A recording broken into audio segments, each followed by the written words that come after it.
Yesterday, we took a deep dive into the disappearance of 30-year-old Hannah Kobayashi, who went missing 16 days ago on her way to visit her aunt in New York. Hannah missed her connecting flight on November 8th, but was spotted the next day and the day after that in L.A.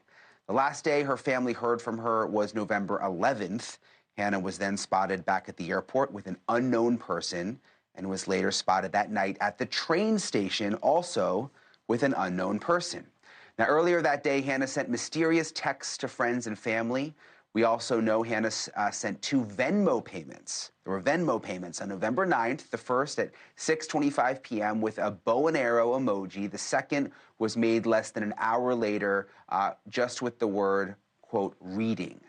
Joining me now is Hannah's sister, Sydni Kobayashi. Sydni, thank you so much for being with us. First of all, our heart goes out to you, everything your family's been going through.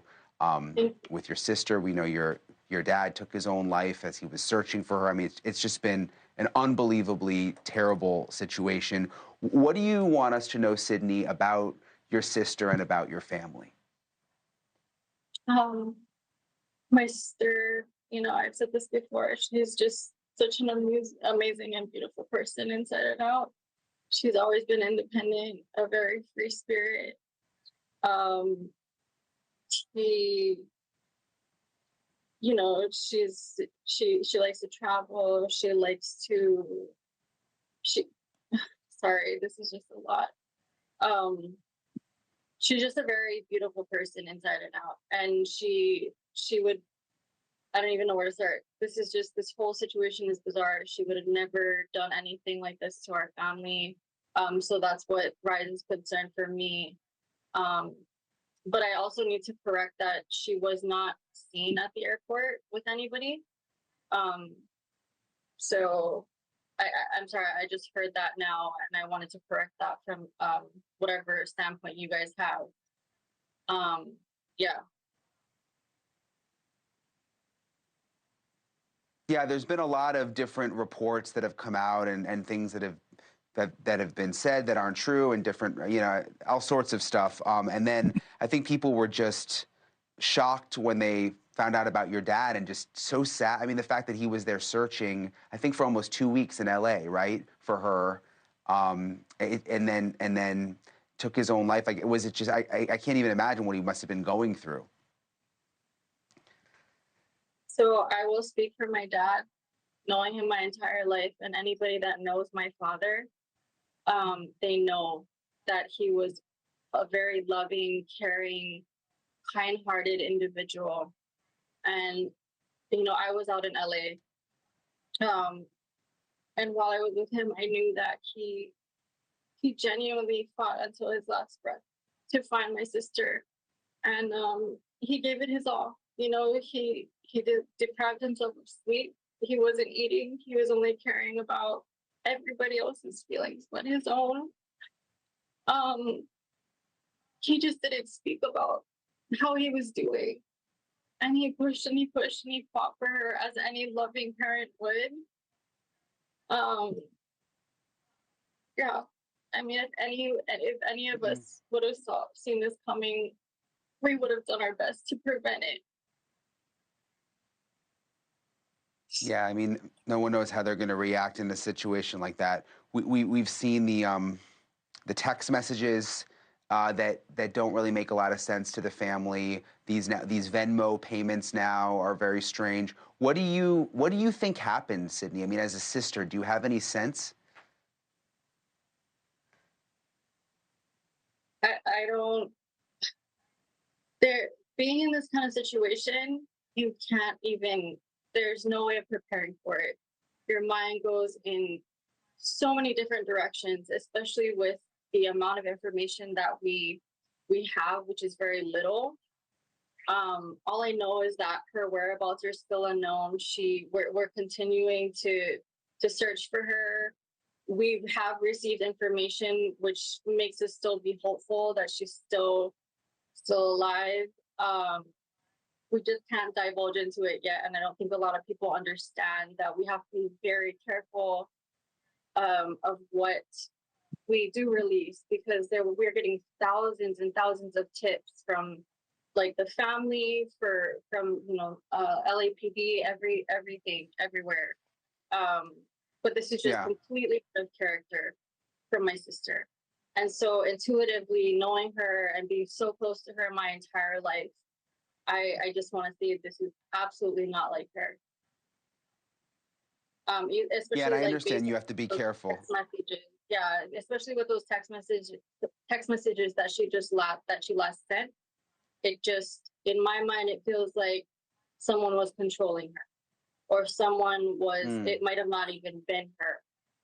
So I mean, I want to believe, and we're trusting that the law enforcement is doing their job. And as far as we know, the most recent update we have is that the detective that's working on the case has been in contact with my mom as early as this afternoon. That's the most recent update that I can give right now and release. There's just it's like a lot of information to deal with at once, and especially with this happening back to back, it's devastating. Mm. Yeah, It really. I truly can't even imagine. Yeah, and our heart goes out to you, Sydney, and we'll stay on the story. And if there's anything else we can do, we'll keep putting our picture out there. And hopefully, I know tomorrow is Thanksgiving, and I just hope you guys have a positive outcome very, very soon, and that you all can be together again. So, Sydney, thank you so much for coming on. Thank you. And I just wanted to put this out there too. We're so grateful for everyone that has been so supportive through this time, and we just ask that you just give our family some grace. We had not even 2 hours to grieve the loss of my father, because this story has gone nationwide. And I just ask that you guys continue to help us search for my sister, and also just be kind, because we all have families. So just imagine if it was your loved one, and just put yourself in our Yeah. shoes. But all we can ask is that we keep my father's legacy alive, because he literally fought until his very last breath. And he did it, like I said, as any loving father or parent, mother would have done for their own child. I understand. Thank you, Sydney. I appreciate your time tonight, and I hope we can, have a positive outcome soon. I want to bring in former FBI agent and NewsNation Law and Justice contributor Jennifer Koffendorfer. She's been following the case closely. You know what Sydney said at the end there, and you see this on social media. I mean, people start to treat these stories like a soap opera. And they say awful things, and they, say bad things about family members, and they don't even really know what's going on. And I think that's happening again with this case, which is really a shame. But what do you make of these latest developments in terms of the payments? I think there were the Venmo payments. I mean, what do you make of that, Jen? Well, I think it's great that they are going to, meaning law enforcement has something to track here. One of them said reading. Was that a tarot card reading, possibly? The other one is to an unknown woman. But now you have people that were actually in contact with her on the 9th. So moving forward to the 11th, it's been said now by law enforcement, interestingly, that she actually missed her flight on purpose. Now, that was said in a committee type situation. It wasn't said as a public announcement, but it's very concerning to hear that. And I don't know if that's truly accurate, and if that is based on just the fact that on the 11th, we know she had her luggage, but was that flown back to her? She'd been in the same clothes for 3 days. We know she was making arrangements, because the ticket agent said she was making an arrangement to either go back to Maui or to head on to New York. So there's a lot of things that are unknown, but police saying that is certainly concerning. It is, yeah. And even if she intentionally missed her flight, I mean, does that mean someone made her miss her flight and there's still something very suspicious going on? I mean, we're just going to have to wait and see, but I hope it all gets resolved soon. Jennifer, thank you so much for coming on. I wish you and your family a really happy Thanksgiving. Happy Thanksgiving, Brian. Hey, thanks for watching. Go to joinnn.com to find NewsNation on your screen. And don't forget, Click the red subscribe button below to get more of NewsNation's fact-driven, unbiased coverage.